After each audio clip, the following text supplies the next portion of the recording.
September 1944. The war in Europe had entered its most brutal phase. Allied forces were pushing through occupied territory, but every mile forward came at a cost. The forests were thick, the ground wet, and the enemy, desperate, disciplined, and dug in. Private Eddie Brennan was not supposed to be part of anything heroic that day. He wasn't leading a charge, he wasn't assigned to storm a position. His job was quieter, and in many ways far more dangerous. He was a forward observer, sent alone deep behind enemy lines to watch. Just watch. No engagement, no heroics, no mistakes. Because one mistake, one single shot fired without authorization, could expose his position and compromise the entire operation. The chain of command was clear. Orders came from above, and soldiers followed them. That was how armies functioned. That was how men survived. Disobedience in wartime wasn't just frowned upon, it was punishable by court-martial. In some cases, it ended careers. In others, it ended lives. Brennan knew this. He had been trained for it, conditioned to suppress instinct, to ignore impulse, to trust the system. Observe, report, and wait. So he moved carefully through the dense woodland, every step measured, every sound calculated. The air smelled of damp earth and decaying leaves. Somewhere in the distance, artillery rumbled like distant thunder, a constant reminder that the front line was never truly far away. He wasn't supposed to be here alone. 400 yards behind enemy lines, cut off from immediate support, Brennan relied on concealment and patience. He found it in something most soldiers would overlook, a hollow log. Rotting from the inside, large enough to hide a man, invisible unless you knew exactly where to look. It wasn't standard, it wasn't taught, but it worked. From inside that hollow shell, Brennan became part of the forest itself, invisible, silent, waiting. Minutes passed, then an hour. Nothing. This was the reality of his assignment, long stretches of stillness, broken only by the constant tension of being hunted without knowing if anyone was actually hunting you. Then, movement. At first it was subtle, a shift in the trees, the faint sound of boots pressing into soft ground. Brennan adjusted slightly, careful not to make a sound, his eyes narrowing as shapes began to emerge from the foliage. German soldiers. Not one or two, a full unit. They moved with purpose, scanning their surroundings, communicating in low, controlled voices. This wasn't a patrol. This was something more deliberate. Brennan slowed his breathing, forcing himself to remain still as they moved closer, close enough now that he could make out their equipment, their expressions, the way they carried themselves. And then he saw it, the machine gun. 2 soldiers began setting it up with practiced efficiency, positioning it at a slight elevation, angled perfectly toward a narrow approach through the forest. Brennan didn't need a map to understand what he was looking at.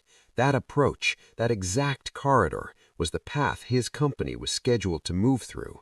If they walked into that position blind, the result would be immediate, devastating. A machine gun, properly placed, could cut down dozens of men in seconds. There would be no warning, no time to react, just chaos and death. Brennan's grip tightened slightly. He counted them. 1, 2, 5, 8, 13. 13 enemy soldiers, 1 machine gun team, and him, alone. His orders echoed in his mind. Observe only. Do not engage. Report back. That was the mission. But there was a problem. There was no time. Even if he slipped away now, even if he made it back without being detected, even if he delivered the report immediately, it might already be too late. His company would walk straight into that kill zone. He could already see it in his mind, the line of men advancing, unaware, stepping into range, and then the sound, the unmistakable roar of a machine gun tearing through everything in its path. He had seen it before. Everyone had. And now he was watching it being built, piece by piece, right in front of him. The forest felt smaller somehow, tighter. The hollow log that had protected him now felt like a trap, because inside it, Brennan wasn't just hidden, he was powerless. Unless He chose not to be. His heart rate began to climb, but his training fought to keep him steady. Think, assess, follow orders. That's what kept you alive. That's what kept everyone alive. But what if following orders got everyone killed? The Germans continued their work, unaware that less than 100 feet away, a single American soldier was watching everything, calculating, waiting, deciding. Brennan slowly shifted his position, just enough to get a clearer line of sight. His rifle rested against the inner curve of the log, the barrel angled carefully through a narrow opening in the wood. He didn't raise it, not yet, because the moment he did, everything would change. One shot, and his position could be exposed. One shot, and 13 enemy soldiers would start looking for him. One shot, and he would no longer be an observer. He would be a target. The weight of that reality settled in. Orders were orders. But out there, in the silence of that forest, with 13 enemy soldiers preparing to ambush his company, orders suddenly felt very far away. Brennan exhaled slowly, his eyes fixed on the machine gun as it was locked into position. Everything was ready. All it would take now was for his company to arrive. And when they did, it would be over in seconds. Inside the hollow log, Private Eddie Brennan faced a choice that would define everything that came next. Follow orders, or stop what was about to happen. He tightened his grip slightly, his gaze steady, locked onto the scene in front of him, as the German unit finished setting up the machine gun. 400 yards behind enemy lines, inside a hollow log that smelled of rot and damp earth, Private Eddie Brennan remained perfectly still. Outside, 13 German soldiers were finishing their preparations, unaware that a single pair of eyes was tracking every movement they made. The machine gun was now fully in place, its barrel pointed directly at the narrow forest corridor his company would soon enter. Brennan didn't need to check a watch. He already knew the timing. The unit he belonged to would be advancing soon, maybe less than an hour, maybe sooner. There was no room for delay, no margin for error, and no way to warn them in time. His orders echoed again, as clear as the moment he received them. Observe only, do not engage. Those words weren't a suggestion. They were absolute, the kind of orders that defined discipline, that separated a functioning army from chaos. Every soldier understood that once you started making your own decisions in the field, things could spiral fast. But this wasn't theory anymore. This was real. 13 enemy soldiers, one machine gun, a perfect ambush. And 143 American lives walking straight toward it. Brennan pressed his cheek slightly against the stock of his rifle, feeling the familiar weight, the cold certainty of it. His breathing slowed, controlled, almost mechanical now. Training took over, not to fire, but to think. Distance, wind, position. He calculated everything out of habit, not because he had decided to act, but because he needed to understand what would happen if he did. The nearest German stood just beyond the machine gun, adjusting a belt of ammunition. Another soldier scanned the tree line lazily, his rifle hanging low, confidence in every movement. They believed they were alone. They believed this position was secure. And for a moment, Brennan almost let himself believe that his job was still just to watch. He could slip away. He could move quietly, retrace his path, and report everything he had seen. That was the correct choice, the safe choice, the choice that would keep him within the boundaries of command. But as quickly as the thought came, it collapsed under the weight of reality. There wasn't enough time. By the time he made it back, by the time the information reached someone who could act on it, the ambush would already be underway. He could picture it too clearly. Men he knew, voices he recognized, walking straight into a storm of gunfire they would never see coming. And he would know that he had watched it happen. The forest seemed to go silent around him. Even the distant artillery felt like it had faded, leaving only the quiet tension of the moment pressing in from all sides. Brennan's finger rested along the side of the trigger guard, not on the trigger, Not yet, because crossing that line meant something more than just firing a shot. It meant disobeying a direct order in combat. It meant risking everything: his position, his mission, his career, even his life, not just from the enemy, but from his own command. Court-martial wasn't an abstract threat, it was real. Soldiers had been charged for less, and yet none of that seemed as immediate as what was about to happen just beyond the trees. He shifted slightly inside the log, careful, precise, adjusting the angle of his rifle by inches. The rough wood pressed against his shoulder, grounding him in the moment. He exhaled slowly, once, twice. His vision narrowed, focusing on a single point, the machine gunner. If he acted, that was the first target. It had to be. Without the gunner, the weapon was just metal. Dangerous, yes, but not instantly lethal. Everything depended on that first shot, and everything after would depend on whether he survived it. Because the moment the rifle fired, the silence would shatter. 13 soldiers would turn, 13 rifles would search for the source they couldn't see, and Brennan, alone, hidden inside a hollow log, would become the center of their world. There would be no backup, no support, no second chances. Just him. A single shot could save lives, or end his. His finger moved, slowly, deliberately, finding the trigger. He paused, not out of fear, but because this was the last moment where he still had a choice: follow orders and walk away, or act and face whatever came next. Outside, one of the German soldiers laughed quietly, saying something Brennan couldn't fully make out. Another tightened the final adjustment on the machine gun, locking it firmly into position. They were ready. The ambush was set. Brennan's heart pounded now, but his hands remained steady. Training held, focus held. The world reduced to distance, breath, and pressure.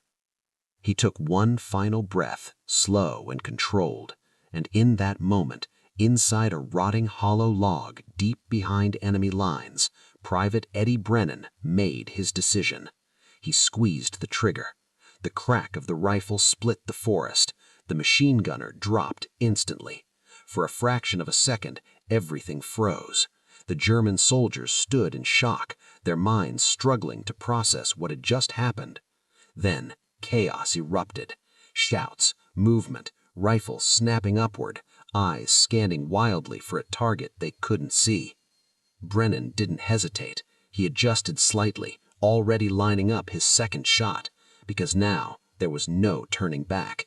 The observer was gone, and the fight had just begun.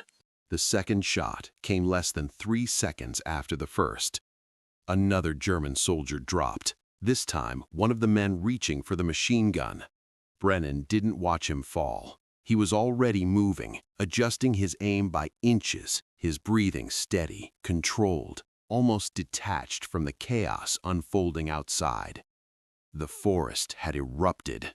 Voices shouted in German, sharp and urgent. Boots pounded against the ground. Some of the soldiers dove for cover behind trees. Others spun wildly, rifles raised, firing into the woods without a clear target. But they were firing blind. And Brennan was not. From inside the hollow log, he had something they didn't: concealment, a narrow field of vision, and just enough shadow to remain invisible.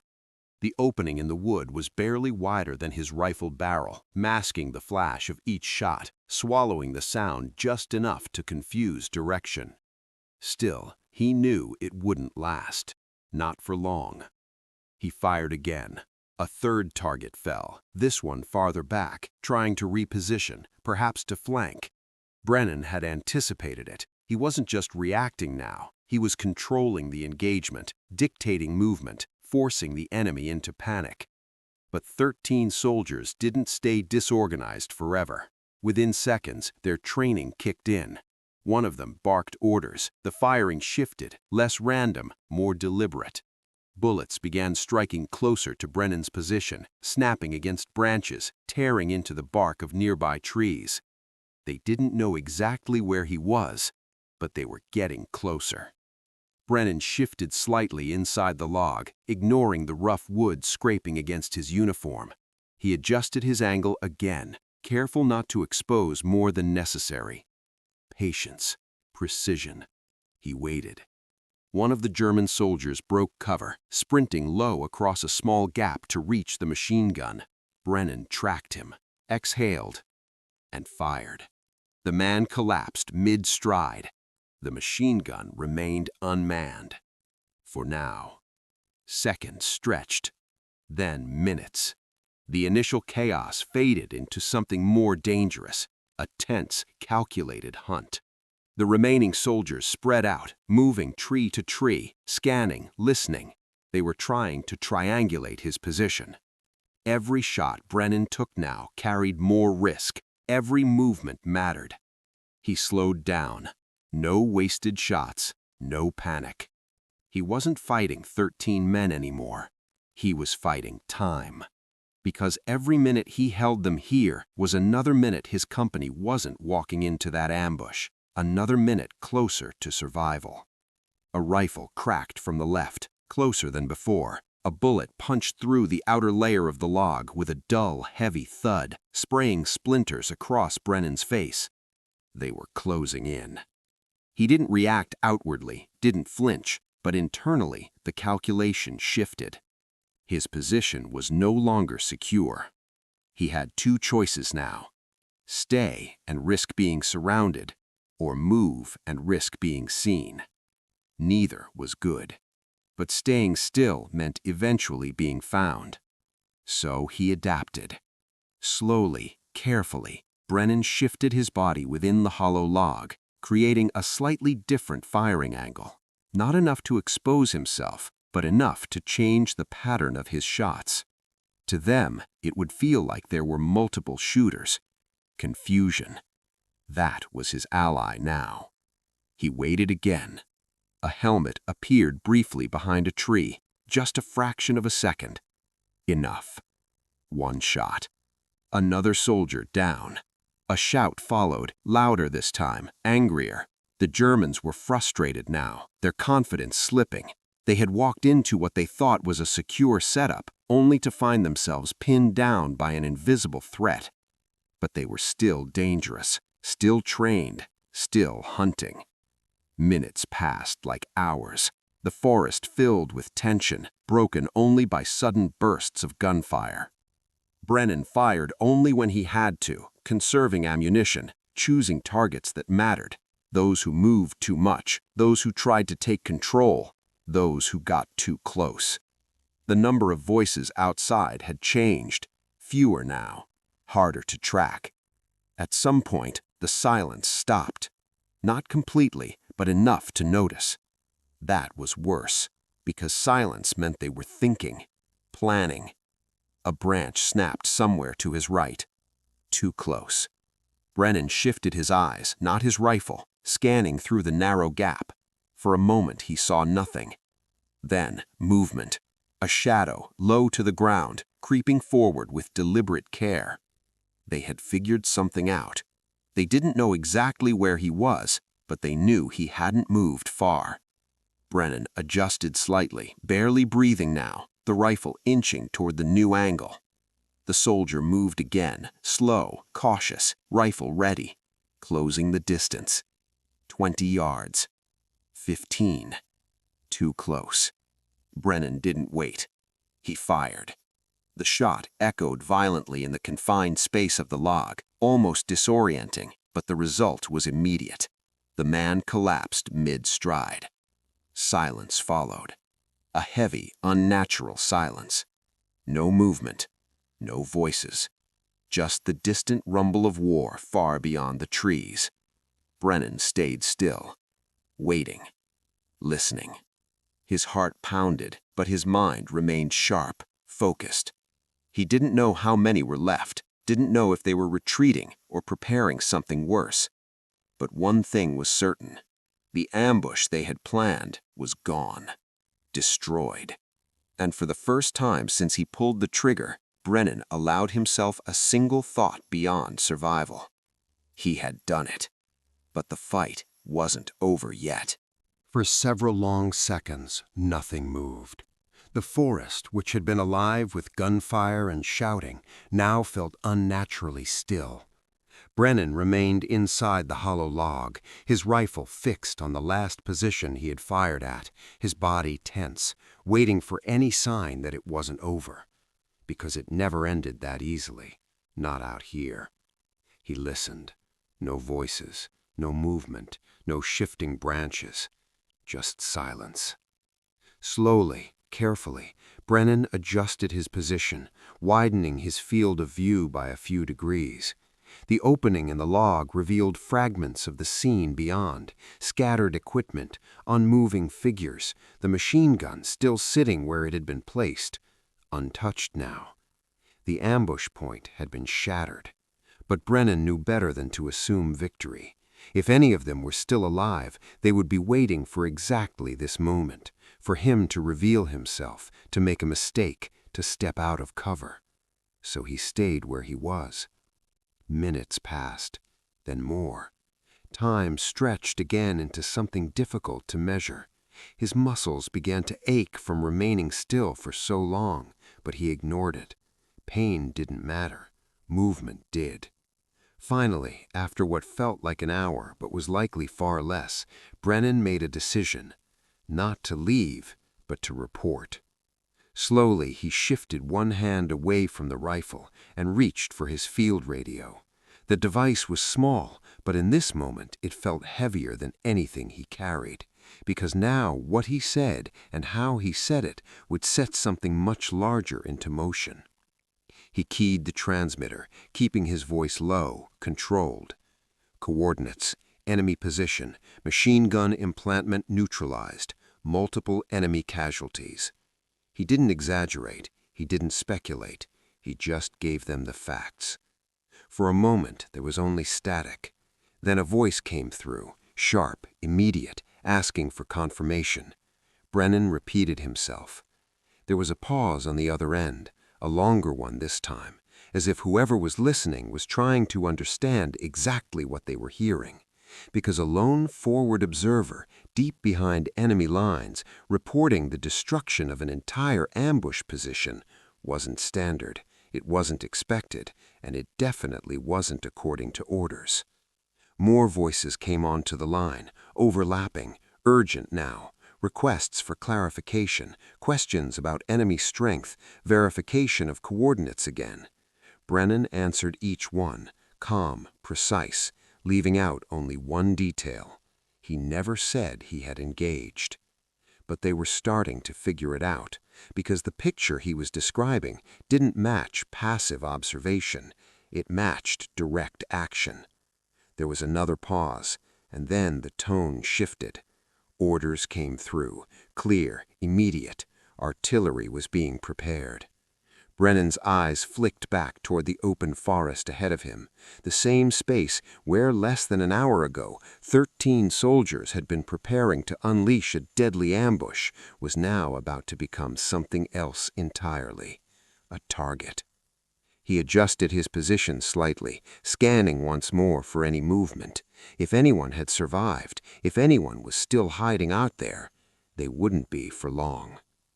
The first distant sound reached him seconds later. A low, rising whistle, faint at first, then unmistakable. Incoming artillery. Brennan pressed himself deeper into the hollow log, bracing instinctively. Even at this distance, even with some cover, artillery wasn't something you took lightly. The first shell hit. The ground shook violently, a deep concussive udar that seemed to ripple through the forest itself. Dirt and debris erupted into the air, branches snapping, leaves scattering in all directions. Then another, and another. Within seconds, the entire area transformed. What had been a quiet, controlled ambush site was now chaos, explosions tearing into the earth, shock waves crashing through the trees, the air filled with dust, smoke, and the raw force of concentrated firepower. Brennan stayed low, his body rigid as the barrage intensified. This wasn't random shelling, this was precise, calculated. The coordinates he had given were being used, refined, adjusted, expanded. The impact zone grew, wider, deeper. Shell after shell hammered the position, ensuring that nothing, no equipment, no movement, no threat would remain. Time blurred again. The bombardment felt endless, though in reality it lasted minutes. Minutes that erased everything the German unit had built. Minutes that guaranteed his company would not walk into that kill zone. Eventually, the explosions began to slow, then stop. The forest fell into a different kind of silence now, heavier, broken only by the crackle of small fires and the soft fall of disturbed debris settling back to the ground. Brennan didn't move immediately. He waited, listened, watched. Only when he was certain the barrage had ended did he carefully shift, bringing his eye back to the narrow opening. What he saw was almost unrecognizable. The terrain had been torn apart. The carefully chosen firing position was gone, replaced by churned earth and shattered wood. The machine gun, once the center of the ambush, was no longer intact. There was nothing left to use, nothing left to threaten anyone. He exhaled slowly. For the first time since the first shot, some of the tension left his body. Not relief, not yet, but confirmation. The threat was gone, completely. His radio crackled again. New orders. Return to friendly lines. Debrief immediately. The tone was different now, less questioning, more controlled. But beneath it, something else, something unspoken, because they knew, or at least they suspected, what he had done out here. Brennan looked out one last time at the devastated ground in front of him. What had started as a single decision, a choice made in silence, inside a hollow log, had just triggered one of the most concentrated artillery responses of the campaign. A chain reaction, set in motion by one soldier who had been ordered not to act. He slowly pulled himself back from the opening, preparing to move. The mission he had been given was over, but another one was waiting, back behind friendly lines, where explanations would be demanded and consequences would follow, because stopping the ambush was only part of the story. What came next might cost him everything. When Private Eddie Brennan finally made it back to friendly lines, the war hadn't changed. The artillery still thundered in the distance. Orders were still being shouted. Men were still moving forward, step by step, through uncertainty and fear. But something else had changed. Him. He was escorted almost immediately after returning, not to rest, not to celebrate, but to report. The debriefing tent was quiet compared to the outside world. Maps stretched across wooden tables, marked with lines and symbols that decided where men lived or died. Officers stood waiting, their expressions controlled, unreadable. Brennan was told to start from the beginning, so he did. He described the movement through the forest, the hollow log, the German unit, the machine gun being set up along the approach his company was scheduled to take. Every detail, clear, precise, unemotional. And then he reached the part they were waiting for, the shots. There was a pause in the room when he said it, subtle but unmistakable. One of the officers shifted slightly. Another glanced down at the map, as if trying to align what they were hearing with what they knew had happened. Because they already knew the outcome. They knew the ambush had been destroyed. They knew artillery had been called in. What they didn't know was how far Brennan had gone beyond his orders. One of the officers finally spoke. "Were you instructed to engage?" It wasn't an accusation, not yet. Brennan answered simply, "No, sir." Another pause, longer this time, the kind that carries weight. Because in that single answer, everything became clear. He had disobeyed a direct order, in combat, alone, without authorization. That wasn't a small infraction. That was the kind of decision that could lead to formal charges, court-martial, the end of a military career before it had even properly begun. The room felt tighter now, more focused. Another question came. Why did you fire? Brennan didn't hesitate. He explained what he had seen, the positioning of the machine gun, the timing of his unit's advance, the lack of time to report and receive orders. He didn't raise his voice, didn't defend himself emotionally. He just laid out the reality. If he had followed orders, his company would have walked straight into that ambush, and they would not have walked out. Silence followed again, but this time it was different, not tense, not uncertain, measured. Because now the officers weren't just hearing about disobedience, they were hearing about consequences, real ones, lives saved, a threat eliminated before it could strike. One of the men at the table leaned forward slightly, studying Brennan more closely. How many? It took a second for the meaning to land. How many enemy soldiers? Brennan answered, 14, sir. The number hung in the air. 14. A single observer, 400 yards behind enemy lines, no support. It didn't fit the standard model of how things were supposed to work, and that was the problem, because armies relied on structure, on predictability, on orders being followed exactly as given. What Brennan had done worked, but it had also broken that structure. If every soldier made their own decision in moments like that, the system could collapse. And yet, if no one ever did, opportunities like this would be lost. The officers understood that, and that's what made the situation complicated. No immediate judgment was given, no praise, no punishment, just orders. He was dismissed, told to return to duty. But the conversation didn't end there, because what Brennan had done didn't stay inside that tent. Reports moved upward, details were reviewed, the engagement was analyzed, not as an act of disobedience, but as a case study, something unusual, something effective, something worth understanding. The idea of a soldier operating alone deep behind enemy lines, not just observing, but shaping the battlefield before the main force even arrived, it wasn't standard doctrine, but now it couldn't be ignored. Over time, those ideas began to take form, refined, structured, taught. Forward infiltration, advanced concealment, independent engagement under extreme conditions, concepts that would later become part of sniper training programs, concepts that would save lives. And at the center of it, whether officially acknowledged or not, was what happened in that forest, what happened inside that hollow log. But Brennan didn't see any of that. When the war ended, he didn't return home as a decorated hero. There were no headlines, no ceremonies marking what he had done, no medals pinned to his chest for that day. Just a quiet discharge, a routine, ordinary life, the kind that doesn't draw attention, the kind that blends into the background.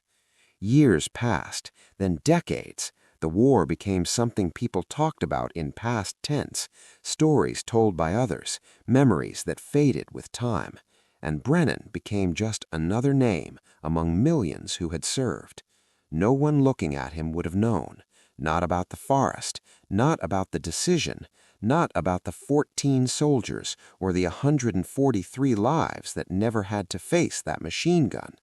When he died in 1992, the notice was brief. A few lines, a name, a life summarized in paragraphs that left out the moment that had defined everything.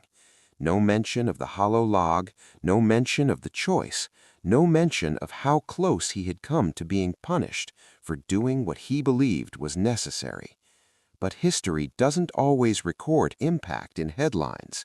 Sometimes it hides in the way things are done afterwards, in the training that changes, in the tactics that evolve, in the lives saved by decisions no one ever hears about. Somewhere in every sniper school that teaches patience, concealment, and initiative under pressure, there's an echo of that moment. A soldier alone in the woods, given an order, faced with a reality, and choosing to act anyway. They almost court-martialed him for it. Instead, they learned from it.